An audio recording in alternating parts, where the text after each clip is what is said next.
राजधानी रायपुर से है। दरअसल मुख्यमंत्री विष्णुदेव साय की अध्यक्षता में कैबिनेट की अहम बैठक हुई, जिसमें कई अहम फैसले लिए गए हैं। तो ये खबर राजधानी रायपुर की है, जहां पर मुख्यमंत्री विष्णुदेव साय की अध्यक्षता में कैबिनेट की बैठक हुई, जिसमें कई प्रस्तावों पर मंजूरी मिली है।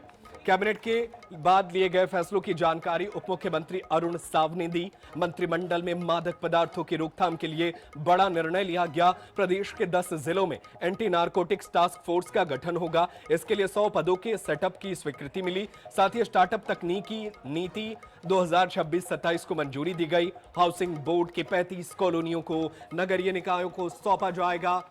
इससे कॉलोनियों के बेहतर रखरखाव और सुविधाओं में सुधार होगा। नगर निगम और नगर पालिका के सौंपने से प्रबंधन अधिक प्रभावी बनेगा। वहीं प्रदेश के विभिन्न जिलों में उड़ान प्रशिक्षण संस्थान की स्थापना की जाएगी।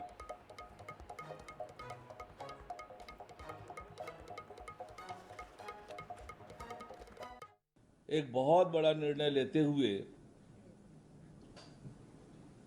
प्रदेश के 10 जिलों में जिला स्तरीय एंटी नारकोटिक्स टास्क फोर्स के गठन हेतु वित्तीय वर्ष 2025-26 के मुख्य बजट में प्रावधानित 100 नवीन पदों की स्वीकृति प्रदान की गई, जिसमें रायपुर, महासमुंद, बिलासपुर, दुर्ग, बस्तर, सरगुजा, कबीरधाम, जसपुर, राजनांदगांव एवं कोरबा जिला शामिल है।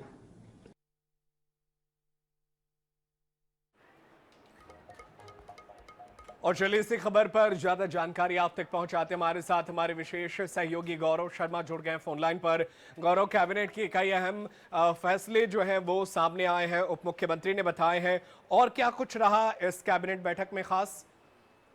मुख्यमंत्री विष्णुदेव साय की अध्यक्षता में आज कैबिनेट की बैठक हुई, जिसमें कई महत्वपूर्ण फैसले लिए गए। प्रदेश में मादक पदार्थों की रोकथाम के लिए 10 जिलों में जिला स्तरीय एंटी नारकोटिक्स टास्क फोर्स का गठन किया जाएगा। इसके लिए 100 नए पदों की स्वीकृति दी गई। ये बहुत महत्वपूर्ण फैसला है। साथ ही साथ पुलिस विभाग के अंतर्गत एसओजी स्पेशल ऑपरेशन ग्रुप का गठन किया जाएगा।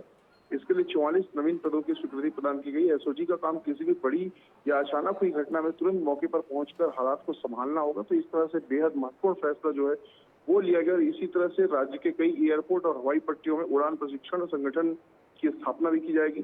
छत्तीसगढ़ में नवाचार और स्टार्टअप प्रोत्साहन नीति को मंजूरी दी गई है। तो ये भी बेहद महत्वपूर्ण फैसला है। साथ ही साथ आवास एवं पर्यावरण विभाग की ओर से बड़ा फैसला लिया गया। गृह निर्माण मंडल और आरडीए की 35 जो आवासीय कॉलोनियां हैं उसको नगर निगम और नगर पालिकाओं को सौंपने का निर्णय लिया गया है। तो इससे बेहतर ढंग से रख रखाव इन कॉलोनियों का हो सकेगा। ये बेहद महत्वपूर्ण फैसला रहा। इसके साथ ही साथ नवा रायपुर में सरकारी ऑफिस के लिए एनआरडीए बृहद और बहुमंजिला भवन बनाएगा। इसकी भी स्वीकृति कैबिनेट ने दी। तो इस तरह से कई फैसले बिल्कुल, तो कई अहम फैसले लिए गए हैं। इसका असर जो है साफ नजर आने वाला है आने वाले वक्त में। गौरव शर्मा, बहुत शुक्रिया तमाम जानकारी के लिए। आप नजरें बनाए रखिएगा, आगे भी आपसे जानकारी हासिल करते रहेंगे।